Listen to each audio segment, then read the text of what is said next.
السلام علیکم۔ آج کے اس لیکچر میں ہم اسد محمد خان کے ایک افسانے ترلوچن کا فنی و فکری جائزہ آپ کے سامنے پیش کریں گے۔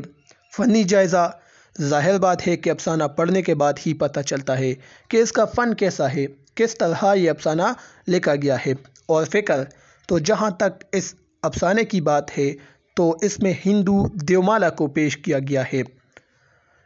تو جنہوں نے ہندو دیومالا نہیں پڑھا تو اس افسانے کو اچھی طرح سے نہیں سمجھ سکتے، لہٰذا ہم اس افسانے میں جو فکر پیش کر رہے ہیں، جو فکری جائزہ آپ کے سامنے پیش کر رہے ہیں، تو یہ اسد محمد خان کی ایک انٹرویو کو سامنے رکھ کر ہم یہ بیان کریں گے۔ اسد محمد خان کی ایک انٹرویو ہوئی تھی، اس انٹرویو میں آپ سے آپ کی افسانہ نگاری کے حوالے سے مختلف قسم کے سوالات کیے گئے، جن میں سے ایک سوال افسانہ ترلوچن کے حوالے سے بھی ہوا، اس کے موضوع کے حوالے سے بھی ہوا، تو وہاں پر آپ نے کھل کر اس افسانے کی وضاحت کی۔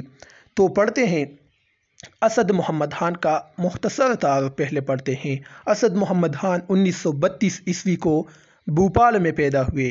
تقسیم ہند کے بعد ہجرت کر کے کراچی چلے آئے۔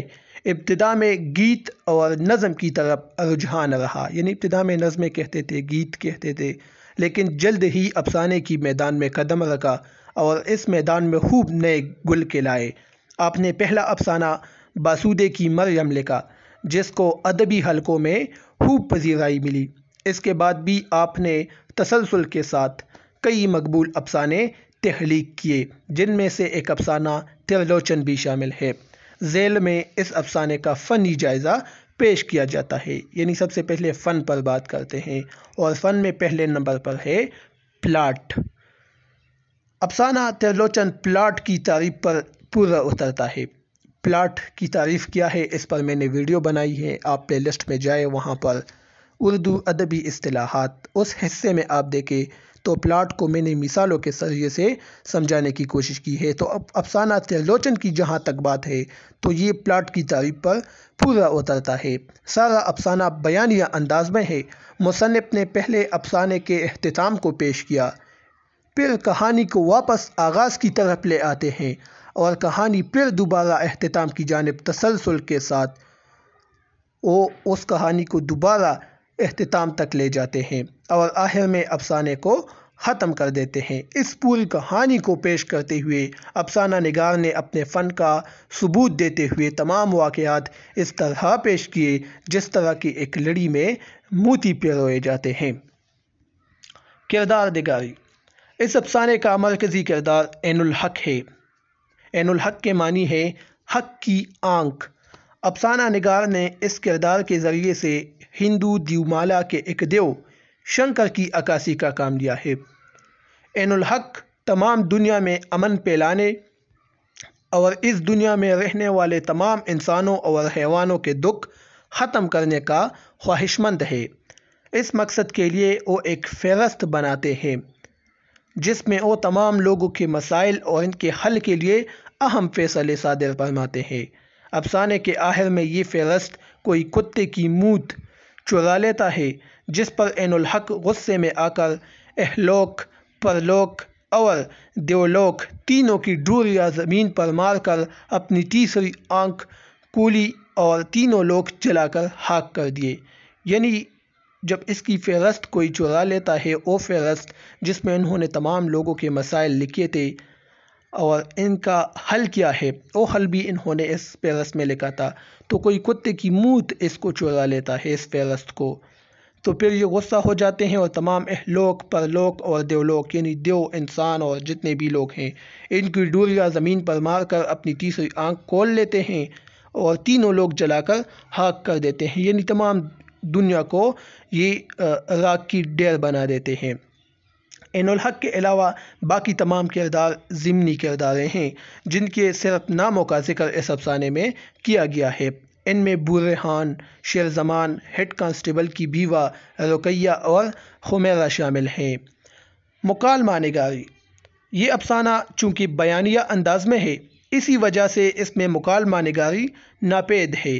صرف ایک موقع پر عین الحق خمیرہ کے جنازے کو کندھا دے کر یوں کہتے ہیں کہ بی بی میں بھول گیا، بیٹا میں بھول گیا، اماں میں بھول گیا۔ تو بس یہی مکالمے ہیں اس افسانے میں، باقی اس میں مکالمہ نگاری ناپید ہے۔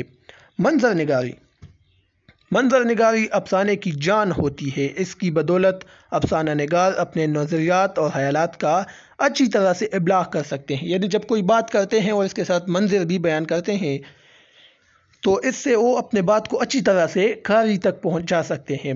اس افسانے میں بھی افسانہ نگار نے جزیات کے ساتھ یعنی تفصیل کے ساتھ تمام مناظر پیش کر کے قاری کو متاثر کرنے میں کامیاب ہو چکے ہیں۔ ایک منظر ملاحظہ ہو، جب کوئی کتے کا موت عین الحق کی لکھی ہوئی فہرست کو چرا لیتے ہیں تو وہ منظر یہاں پر ملاحظہ ہو۔ پیٹھی خالی دیکھ کر عین الحق نے حیرانی میں 6 طرفوں پر نظر ڈالی اور مایوسی میں سر ہلایا، اور تب عین الحق نے اہلوک، پرلوک اور دیولوک تینوں کی ڈوریاں اپنی انگشت شہادت پر لپیٹ کر مٹھی بند کی، ایک ذرا کندھا جھکا کر جھٹکے سے انہیں اپنی پشت پر لیا اور مٹھیاں کس کر ہوا میں کدال چلاتے ہوئے تینوں لوگ زمین پر دے مارے۔ تو یہ ایک منظر تھا کہ کتنی خوبصورتی کے ساتھ انہوں نے پیش کیا کہ تینوں لوگ اہلوک، پرلوک اور دیولوک کی ڈوریاں پہلے یہ انگشت شہادت پر لپیٹ لیتے ہیں، پھر مٹھی کو بند کرتے ہیں اور اس مٹھی کو پیچھے کی طرف لے جاتے ہیں، اور وہاں سے جس طرح کدال چلاتے ہیں کسان، بالکل اسی طرح ان تینوں ڈوریوں کو زمین پر یہ مارتے ہیں اور تیسری آنکھ کھول لیتے ہیں اور ان چیزوں کو جلا لیتے ہیں، جلا کر راکھ کی ڈھیر اس سے بنا لیتے ہیں۔ تو یہ منظر انہوں نے یہاں پر پیش کیا ہے۔ تجسس کہتے ہیں حیرانی کو، یعنی آگے کیا ہونے والا ہے۔ جب کوئی افسانہ ناول ہم پڑھتے ہیں تو اکثر ہم ایک کشمکش میں مبتلا ہوتے ہیں کہ اب آگے کیا ہونے والا ہے، تو اسی کا نام تجسس ہے۔ تجسس ایک ایسی خوبی ہے جس کی بدولت افسانہ پڑھتے وقت قاری کی دلچسپی برقرار رہتی ہے۔ یہ افسانہ بھی تجسس سے بھرپور ہے، خاص طور پر جب عین الحق اپنے کمرے پر آتا ہے اور جب دیکھتا ہے کہ کمرے کا تالا ٹوٹا ہوا ہے اور کوئی کتے کا موت اس کی فہرست چرا لے گیا ہے، تو اس وقت قاری کی حیرت میں مزید اضافہ ہوتا ہے کہ اب عین الحق کا رد عمل کیا ہوگا۔ اور پھر جب وہ تینوں ڈوریاں زمین پر دے مار کر اپنی تیسری آنکھ سے جلا لیتے ہیں تو قاری حیران و پریشان رہ جاتا ہے، اور اسی دوران افسانے کا اختتام ہو جاتا ہے اور قاری تجسس میں ڈوبا ہوا رہ جاتا ہے۔ تو اسی وجہ سے اس افسانے میں ہم کہہ سکتے ہیں کہ تجسس سے بھرپور افسانہ ہے۔ یہ تو تھا فنی جائزہ، اب ہم فکری جائزہ پڑھتے ہیں۔ اس افسانے کا موضوع ہندو دیومالا سے لیا گیا ہے۔ اسد محمد خان نے ہندو دیومالا کو بنظر غائر پڑھا ہے، یعنی بہت سٹڈی کی ہے ہندو دیومالا کی، اور پھر اس کے متعلق اپنے نظریات مختلف افسانوں میں پیش کیے، جن میں ایک افسانہ ترلوچن بھی شامل ہے۔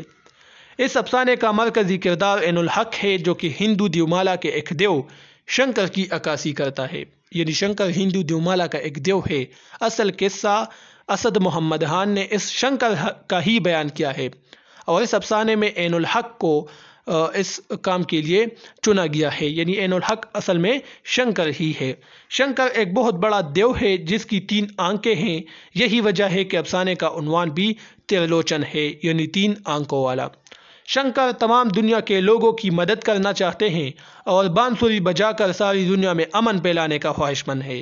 مثال کے طور پر اس افسانے میں عین الحق یعنی شنکر کا تو نام نہیں ہے، عین الحق ہے شنکر کی جگہ، تو عین الحق لوگوں کے مسائل اور ان کے دکھ درد اپنے پاس لکھ کر ایک فہرست بنا لیتے ہیں اور پھر ان مشکلات کو ختم کرنے کے لیے انتظام کرتے ہیں۔ کوئی بلی زخمی ہے تو اس کے لیے نئی کال تجویز کر لیتے ہیں، کسی کو بواسیر کی بیماری ہے تو اس کو رفع کرنے کے لیے انتظام کرتے ہیں، کسی لڑکے کو لڑکی سے محبت ہے تو ان کی خواہش پورا کرنے کے لیے کمر بستہ ہو جاتے ہیں۔ الغرض تمام لوگوں کو درپیش مشکلات کو ختم کرنے کا متمنی ہے۔ کون؟ شنکر۔ ایک طرف اگرچہ شنکر راحم ہے، لوگوں پر رحم کرتا ہے، تو دوسری طرف وہ قہار بھی ہے، قہر والا بھی ہے۔ جب کوئی بھیانک جرم سامنے آتا ہے تو یہ اپنی تیسری آنکھ کھول کر سب چیزوں کو جلا کر راکھ کی ڈھیر بنا لیتے ہیں۔ مثال کے طور پر افسانے میں عین الحق کی بنائی ہوئی فہرست چرائی جاتی ہے تو پھر آپ غضبناک ہو کر تینوں لوگ زمین پر دے مار کر اپنی تیسری آنکھ سے اسٹکنگ پلاسٹر ہٹا کر جلا کر سب چیزوں کو خاک کر دے دیتے ہیں۔ کن چیزوں کو؟ اہلوک، پرلوک اور دیولوک کو۔ اہلوک یعنی لوگ، دیو وغیرہ انسان جتنے بھی ہیں، ان تمام کو زمین پر دے مار کر اپنی تیسری آنکھ سے پلاسٹر ہٹا لیتے ہیں اور تیسری آنکھ نیچے زمین کی طرف کرتے ہیں اور ان تینوں لوگوں کو یہ جلا کر راکھ کی ڈھیر سے بنا لیتے ہیں۔ اس افسانے میں افسانہ نگار نے شنکر ہی کے اسطورے پر قلم اٹھائی ہے۔ تو یہ دو جملے اس پورے فکر جائزے کا لب لباب ہے۔ تو یہ آج کی ویڈیو تھی، امید ہے آپ لوگوں کو پسند آ چکی ہوگی، اور اسی کے ساتھ مجھے اجازت دیجیے۔ اللہ حافظ۔